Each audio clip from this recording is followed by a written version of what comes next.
सप्तधूनि, 7 धाराएं। जटा को निचोड़ा, जब जैसे कि आप निचोड़ते हैं कोई चीज़ तो धार फट जाता है ना। गाय भैंस के दूध निकालने के लिए जब उसके थनों को पकड़ के निचोड़ते हैं तो क्या होता है, फट जाता है, फटेगा ना, इसे फवारा फट जाता है। उसी तरह गंगा की धारा जब अपनी जटाओं को निचोड़ा तो 7 धाराओं में विभक्त हो गई गंगा। नाम बढ़ गया सप्तधूनि। नीचे उतरी और पुनः आते आते आते आते कहाँ, जहाँ हरिद्वार है, सब एक साथ मिल करके सारी धाराएं एक हो गई। गंगाद्या गंगा द्वार, इसलिए सब एक साथ मिलने के कारण उस क्षेत्र का नाम गंगा द्वार पड़ गया। सप्तधूनि गंगा एक धारा में सम्मिलित हो गई।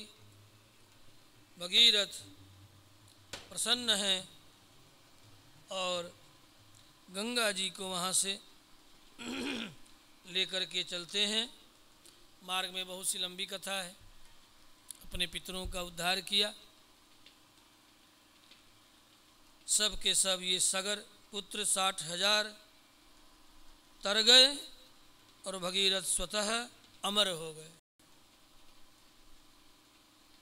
उन्हीं के नाम पर बाद के दिनों में गंगा ने एक नाम स्वीकार किया, आपने मुझे लाया, भले मैं बेटी किसी की भी हूँ लेकिन आपकी भी बेटी के रूप में जानी जाऊँ, इसीलिए भागीरथी गंगा नाम प्राप्त हुआ।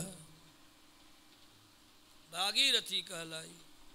भगीरथे अपत्यम स्त्री अथवा भगीरथाद आगता या सा भागीरथी, जो भगीरथ के द्वारा आई लाई गई, इसलिए नाम पड़ गया भागीरथी।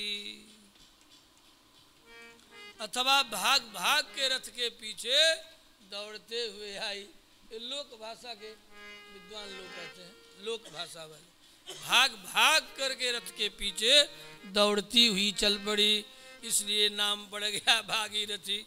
लेकिन संस्कृत निष्ठ ये अर्थ नहीं मानते, लोकनिष्ठ लोग माने अच्छी बात है, हुआ घटना भी घटी ऐसी।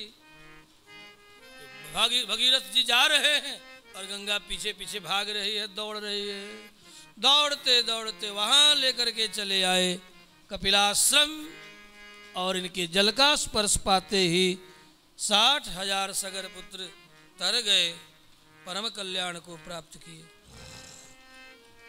विश्वामित्र जी ने कहा, हे रामभद्र, मैंने तुम्हें गंगा अवतरण की कथा सुना दी, तुम्हारा मंगल हो, चलो अब संध्या वंदनादि कर लो।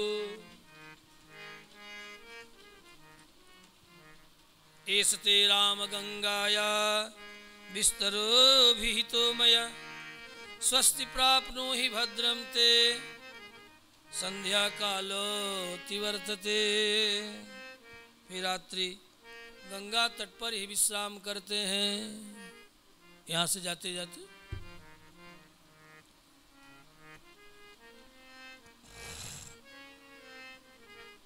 फिर नाव से अगले प्रातः गंगा पार करके आगे बढ़ते हैं। जहाँ पर गंगा पार किए हैं वहाँ से राजा विशाल का क्षेत्र आरंभ होता है, जो आज विराट नगर नेपाल का कहलाता है। उस विराट नगर की जो सीमा थी वो गंगा के बहुत निकट तक विराट नगर की माने विशाला राजा विशाल की सीमा थी, जिसकी राजधानी वैशाली थी। कुछ लोग ये भी कहते हैं वैशाली। अभी जो वैशाली आपका गंगा उस पार अस्त, उस देश काल के अनुसार समय स्थल परिवर्तन होता रहता है। क्या उस समय जो है गंगा कहाँ होगी, इसे उस दिन वर्णन किया कि गंगा और सरयू का संगम सिद्धाश्रम से भी और कई योजन पश्चिम ही उनका संगम था, और आज गंगा और सरयू का संगम यहाँ आ गया। छपरा और पटना दोनों के चौहद्दी पर तो स्थलाकृतियाँ बदलती रहती, नदियाँ भी अपना मार्ग बदल देती है। 72 वर्षों का चक्र होता है नदियों का। एक 72 वर्ष होते होते नदियाँ अपने पुराने मार्ग को छोड़ करके नया मार्ग बना लेती, वो विचलन होता रहता है। इसलिए नदियों पर बांधा गया जो तटबंध है वह प्रकृति के विरुद्ध है बंधुओं। इसलिए और नदियाँ जो मार्ग बदलती है उसके पीछे नदियाँ कारण नहीं है, निरंतर ग्रह चक्रों का जो परिवर्तन और उनका जो आकर्षण पिंड है, ग्रहों का जो आकर्षण पिंड है उनका आकर्षण जल पर सबसे अधिक प्रभावित, जल को प्रभावित करता है। और सबसे प्रभावित होते हुए चंद्र बल के द्वारा नदियों का मार्ग बदलता है। जरा पृथ्वी से बाहर चल करके साक्षी भाव से समाधि में जाओ और जाने के बाद दूर हट जाओ पृथ्वी से, और तब देखो जरा पृथ्वी की स्थिति। भूलोक से बाहर निकलो। अभी तो हम लोग भूलोक में जन्म लिए हुए हैं, ऐसा थोड़े है कि हम लोग भूलोक के ही प्राणी हैं। अरे अभी यहाँ आए हुए हैं, कुछ दिन यहाँ रहेंगे, फिर यहाँ से चले जाएंगे। भूलोक से बाहर चलो चंद्रमा से ही बहुत दूर, फिर देखो और पूरे चंद्रमा के वर्ष भर की गति का आकलन करो, पुनः 100 वर्ष की गति का आकलन करो, फिर देखोगे कि चंद्रमा पृथ्वी ये सब एक ही आकाश में नहीं है। रोज रोज पृथ्वी का आकाश बदल रहा है। एक तो भूचक्रण के कारण, वार्षिक गति के कारण, तो 2 गतियां, तो इसका मतलब एक ही आकाश में पृथ्वी नहीं गमन कर रही कि 100 वर्ष पहले जिस आकाश में थी, माने हर वर्ष एक ही आकाश में नहीं रहती, निरंतर बदलती रहती है। और सूर्य भी उसी आकाश में नहीं, वो भी पृथ्वी इत्यादि ग्रह नक्षत्रों को लेके वो भी चल रहे हैं, और इन सब को लेकर के वो अपनी आकाश गंगा की परिक्रमा कर रहे हैं। आकाश गंगा में वो भी बह रहे हैं। आकाश गंगा जिसको अंग्रेजी में मिल्की वे आजकल कहा जा रहा है, उसमें ये सूर्य चंद्र ग्रह नक्षत्र आदि चंद्रमा सब बहे जा रहे, पानी के तरह सब लोग बह रहे हैं। अब सोचो कितनी गतियां होंगी। ये केवल भूलोक की दृष्टि में सूर्य दिखाई पड़ता है कि स्थिर है, क्योंकि एक नियत विचलन के साथ सारे नक्षत्रों को लेकर के सौर्यमंडल अपने मिल्की वे में बह रहे, ये भी बह रहे हैं, आकाश गंगा में बह रहे हैं। ये भी ऐसा नहीं है कि ये स्थिर हो, वो भी बह रहे हैं, वो भी संसार सागर में है। हम लोग भूलोक में बह रहे हैं और इतने बड़े आकाश गंगा में सूर्य चंद्र ग्रह नक्षत्र आदि भी ये लोग भी बह रहे हैं। ये बह के कहाँ जाएंगे वो जाने, और उनको बनाने वाले जाने, हमें क्या।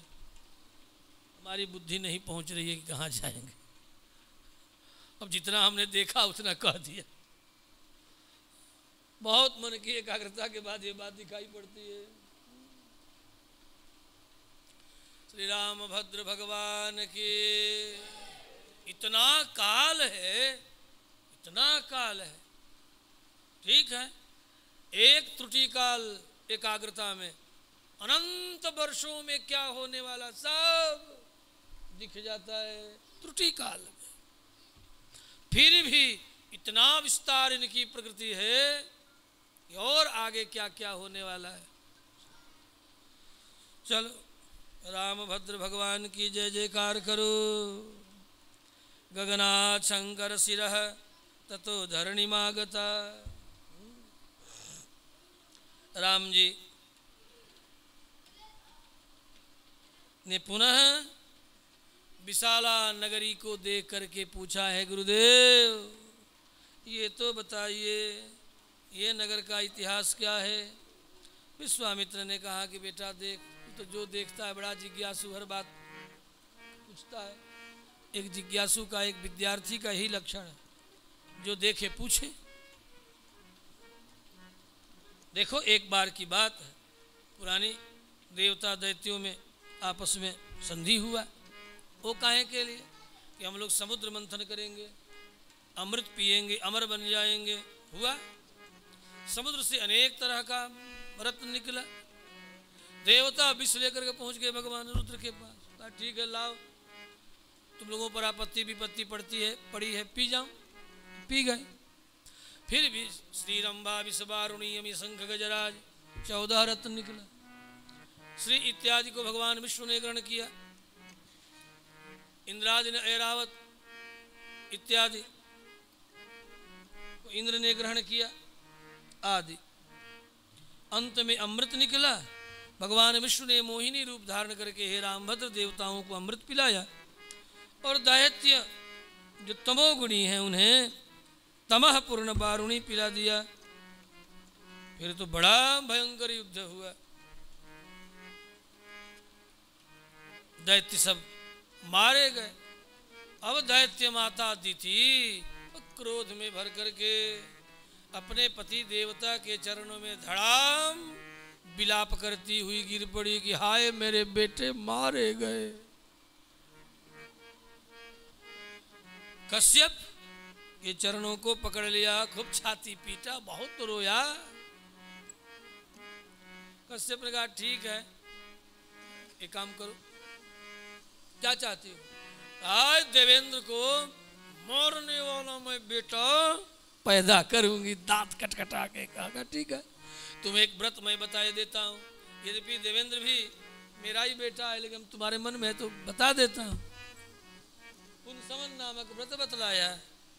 दैत्य माता दिति ने व्रत की।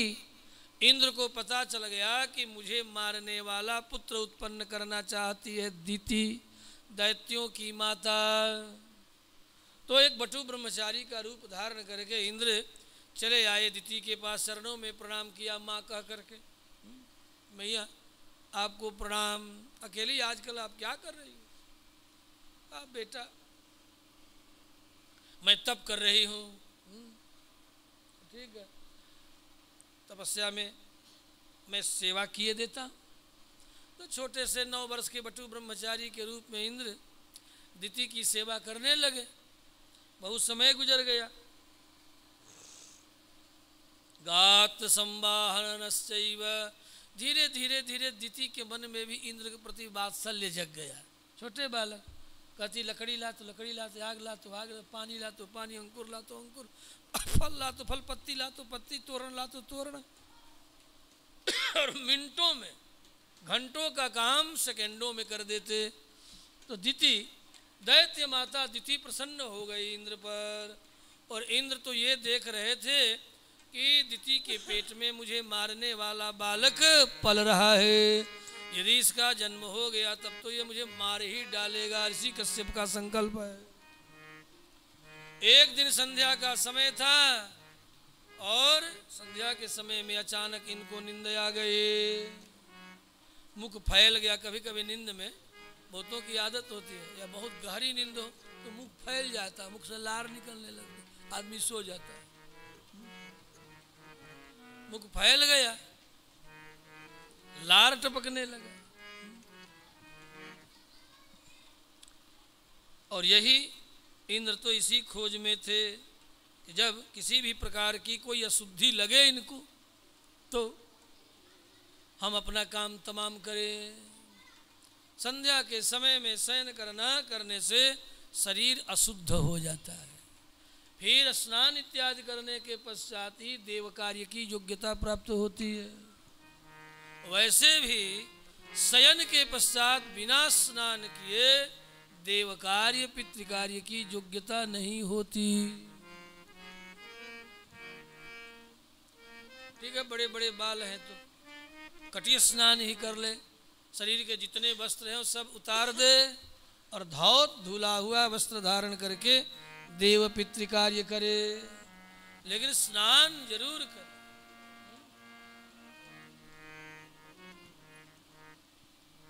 संध्या का समय था, सो गई थी, अशुद्धि लग गई।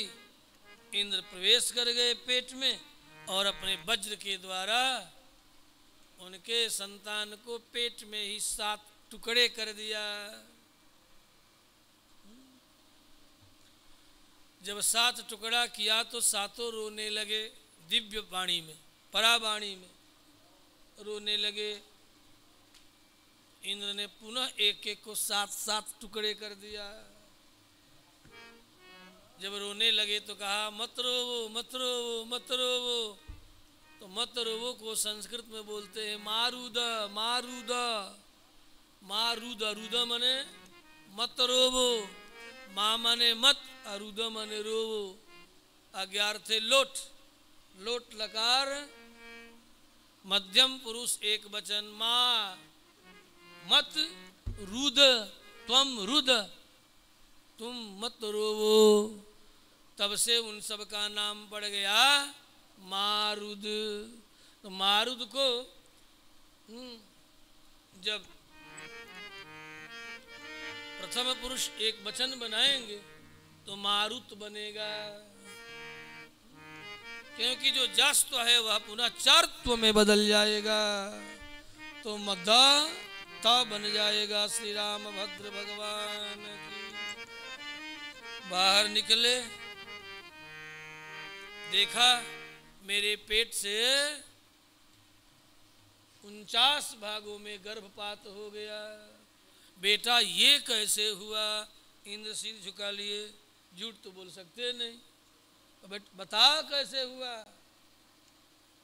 तब सारी बात इंद्र ने सच सच कह करके बता दिया कि माँ मुझे पता चल गया था, अपने रूप में आ गए, मुझे पता चल गया था कि आप मुझे मारने के लिए पुत्र उत्पन्न करना चाहती हो, इसलिए मैं बटू का रूप धारण करके आ गया था। ये कृत्य हमारा ही है, तूने बहुत बड़ा अनर्थ कर दिया। आंखें तरेर करके दैत्य माता ने देखा, इंद्र ने हाथ जोड़ा, चरण पड़े। उसके बाद कहते हैं कि इनको मैं देवता बनाए देता हूँ। भले ये दैत्य माँ के पेट से जन्म लिए हैं, लेकिन ये दैत्य नहीं कहलाएंगे माँ, इन्हें देवत्व प्राप्त होगा। कहा तो ठीक है, तू ले जा इन्हें अपने लोक में, इन्हें देवत्व प्रदान कर दो, नहीं तो अपने अन्य भाइयों के साथ इनका कल्याण नहीं होने वाला। वे बड़े सब्र जोगुणी तमोगुणी हैं। तो देवत्व का आशीर्वाद मिला। जहां पर यह घटना घटी थी वहीं पर विशाला नामक नगरी का निर्माण राजा विशाल ने किया है। यह वही नगरी है। अस्तु। तो मरुतों के जन्म की कथा, कहाँ जन्म लिए? आज की जो वैशाली वो मरुतों के जन्म का स्थल है, इतिहास जुड़ा है। विचरिष्यन्ति भद्रम ते देवरूपास्तवात्मजा एष देशः सकाकुत्स्थः महेन्द्राद्युषितं पुरा दितिं यत्र तपः सिद्धाम् एवं परिचचारः। हे रघुनंदन, ये वही देश है जहाँ इंद्र ने दिति की सेवा की, मरुतों का जन्म हुआ। हे पुरुष सिंह, इक्ष्वाकु के पुत्र राजा विशाल ने पुनः आगे चल करके इस नगरी का निर्माण कराया, वसाया, इसीलिए इस नगरी का नाम है विशाला। संप्रति इस समय सुमति नाम के इक्ष्वाकु वंशीय राजा यहाँ राज्य करते हैं। उस समय की बात है, सब कथा सुना रहे हैं, जो बड़े ही पराक्रमी अजय अयोध्या। हे राम, हम लोग आनंद पूर्वक आज यहीं विश्राम करेंगे। प्रातः काल यहाँ से मिथिला के लिए प्रस्थान करेंगे। कहा प्रातः क्यों, आज क्यों नहीं? हमको तो आज ही चलना है। राम जी भले कल जाए, कथा में तो आज ही इनको घसीट करके ले चलेंगे। नहीं नहीं नहीं, यहाँ मत विश्राम करो भाई, चलो आगे चला जाए, बहुत सी कथा आपकी सुनानी बाकी है। ताम दृष्ट्वा मुनयः सर्वे जनकस्य पुरीं शुभां अस्तु। अगले प्रातः संध्या वंदनादि कृत्य संपन्न करके मिथिला में राजर्षि जनक का दर्शन करने के लिए जनक राज में प्रवेश करते हैं। स्वप्रभाते नरश्रेष्ठ जनकम द्रष्टुमर्हसि। राजा विशाला नगर में राजा सुमति ने भी महर्षि का आगमन सुनकर के आए हैं और बड़ा ही मान दान सम्मान किया है, आतिथ्य सत्कार किया है। फिर भगवान मिथिला नगरी की ओर चल पड़े हैं। जब नगर की ओर चल रहे हैं उस समय अनेक विशाला क्षेत्र के जो ऋषि मुनिगण हैं सब लोगों ने साधु साधु कह करके इनका सम्मान किया, पूजा किया। मिथिला की ओर चलते समय अब राम जी ने देखा एक उपवन जो उजड़ गया है, वीरान पड़ा हुआ है। राम जी ने पुनः पूछा, हे गुरुदेव, ये उजड़ा हुआ लगता है, बहुत पहले हरा भरा होगा, ये वीरान आश्रम कैसा है, ये उजड़ा हुआ आश्रम कैसा है? महर्षि ने कहा, गौतम नारी साप बस